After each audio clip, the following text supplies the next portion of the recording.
Well, it's clear that the Obama administration has made healthcare broadly a very big priority. So notwithstanding the fact that there's this global financial crisis and the government is spending, billions and maybe even $1 trillion to help stimulate the economy and bail out financial institutions that are experiencing difficulty, healthcare has not fallen off of the priority list.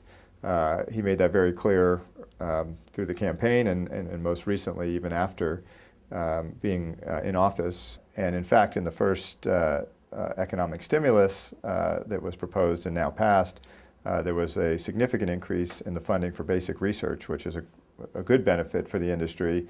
A lot of that basic research feeds the technology that then starts companies and allows the private sector to develop these technologies into products.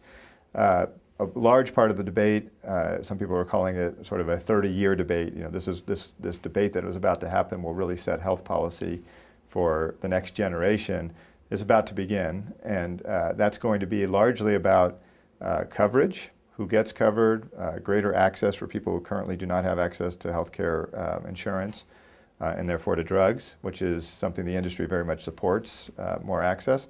As well as how those drugs are paid for. And that'll be a critical debate. So the industry's watching that carefully. The interesting thing in the United States, in the next few years, about 80% of all pharmaceuticals, and maybe even a little trending higher than 80%, will be generics. And only 15 to 20% will be innovative patented drugs.